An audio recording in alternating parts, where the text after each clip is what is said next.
بسم اللہ الرحمن الرحیم۔ عزیز طلباء، اس لیسن میں ہم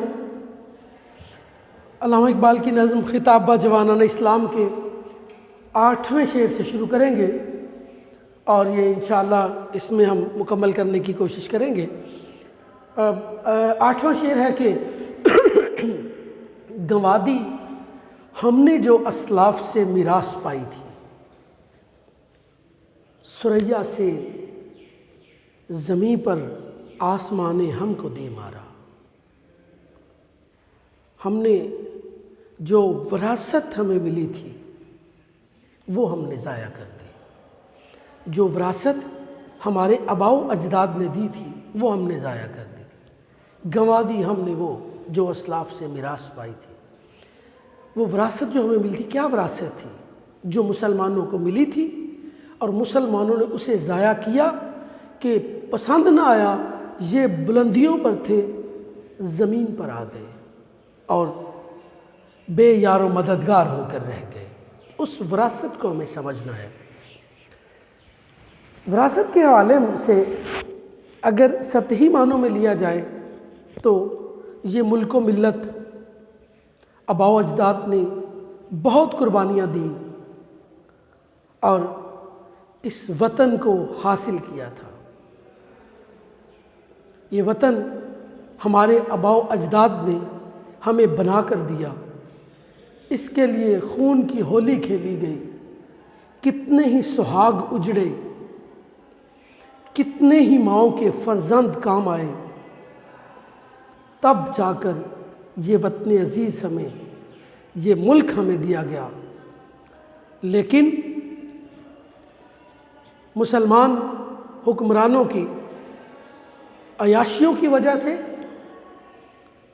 7 سمندر پار سے برطانیہ آ کر یہاں قابض ہو گیا اور وہ وراثت جو تھی، جو ہمیں ملی تھی، وہ ہم نے ضائع کر لی۔ اگر ہم دوسرے طریقے سے دیکھیں تو مومن کی وراثت جو ہے وہ توبہ ہے۔ ہم نے فتوح الغیب کے اندر حضرت شیخ عبد القادر جیلانی لکھتے ہیں کہ مومن کی وراثت اس کی توبہ ہے۔ ہم نے وہ رستہ خدا والا بھی چھوڑ دیا۔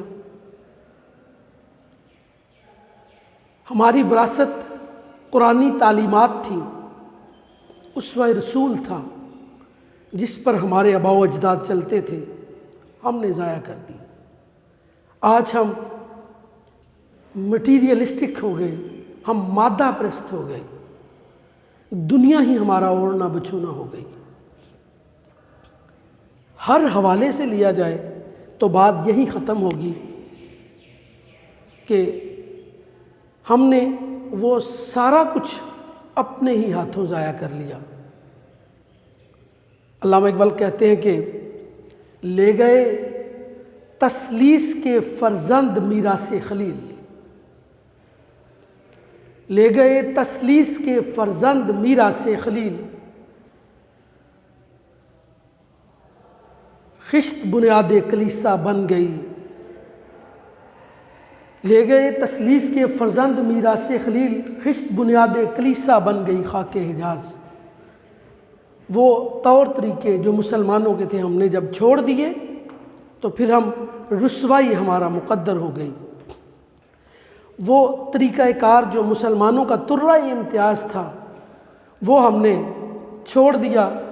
وہ وراثت جو ہمیں ملی تھی ہمارے اسلاف کی طرف سے وہ ضائع ہم نے کر دی۔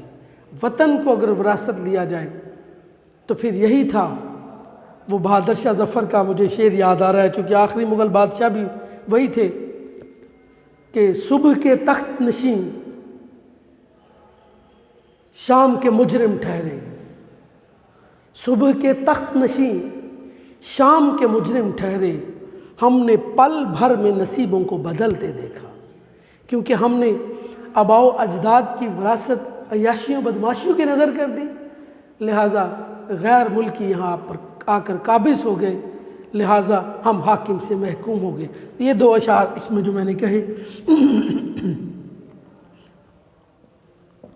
لے گئے تسلیس کہتے ہیں سلیب کو، وہ ایسے بنی ہوتی ہے نا، یہ 1 2 3 تسلیس، لے گئے تسلیس کے فرزند میراث خلیل،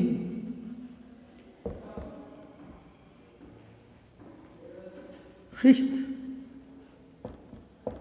خشت کہتے ہیں اینٹ کو، خشت بنیاد کلیسا بن گئی، کلیسا کہتے ہیں گرجے کو، خشت بنیاد کلیسا بن گئی خاک حجاز۔ وہ کہہ رہے ہیں کہ عیسائی یہاں آئے اور وہ سارا کچھ لے گئے، وہ وراثت جو ابراہیم خلیل اللہ علیہ السلام کی تھی۔ پھر ہوا کیا کہ خاک حجاز سے بنی ہوئی اینٹ اسی گرجے کی بنیاد میں لگی، یعنی وہ تعلیمات جو مسلمانوں کی تھی ان کو اڈاپٹ کرسچنز نے کر لیا، لہٰذا مسلمان محکوم ہو گئے۔ اور اگلے شعر میں کہ صبح کے تخت نشین، ایسا ہی ہوا جی، صبح تک بادشاہ تھے، صبح کے تخت نشین شام کے مجرم ٹھہرے، ہم نے پل بھر میں نصیبوں کو بدلتے دیکھا۔ اسی لیے اب ہم یہ کہہ سکتے ہیں کہ گوادی ہم نے جو اسلاف سے میراث پائی تھی، ثریا سے زمین پر آسمان نے ہم کو دے مارا، اس لیے وہ سارا عروج، وہ ساری ترقی، وہ ساری بلندی جو مسلمانوں کو حاصل تھی، وہ ساری کی ساری زمین بوس ہو کے رہ گئی اور مسلمان اپنا مقام کھو بیٹھے۔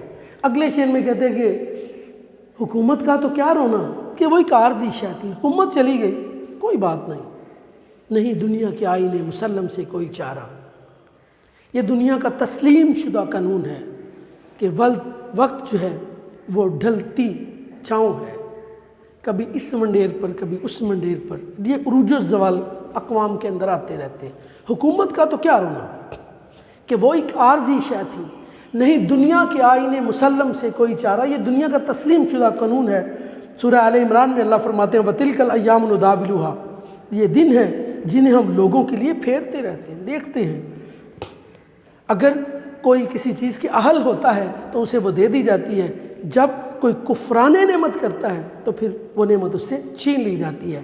ایسے نہیں اللہ فرماتے لَإِن شَكَرْتُمْ لَأَزِيدَنَّكُمْ، جب شکر کرو گے تو ہم اور زیادہ دیں گے۔ جب ہم نے یہ سارا کچھ بنا بنایا ملا مسلمانوں کو اور انہوں نے ناشکری کی، حق ادا نہیں کیا اس نعمت کا، تو اللہ نے چھین لیا۔ وہ تو ان اللہ علی کل شیء قدیر، وہ ہر چیز پر قدرت رکھتا ہے، اس نے وہ سارا کچھ واپس لے لیا۔ تو شاید اس حقیقت کو بیان کر رہے ہیں کہ حکومت کا تو کیا رونا، وہ ایک عارضی شے تھی، وہ چلے جانے والی چیز تھی، نہیں دنیا کے آئین مسلم سے کوئی چارہ، یہ دنیا کا تسلیم شدہ قانون ہے، اس سے بچا نہیں جا سکتا۔ اور اگلا شعر جو ہے اس سے ہی ریلیونٹ ہے، اس کو ہم پورا کتاب بھی کہہ سکتے ہیں، مگر وہ علم کے موتی کتابیں اپنے آبا کی، جو دیکھیں ان کو یورپ پہ تو دل ہوتا ہے سی پارا۔ کہتے ہیں دراصل بات یہ تھی کہ وہ علم کے موتی جو تھے، جو ہمارے آباء و اجداد نے مخطوطات اپنے ہاتھوں سے کتابیں لکھی تھی، جو علوم انہوں نے جن کا اجرا کیا تھا، جو چیزیں انہوں نے نایاب ہیرے ہمارے لیے رکھی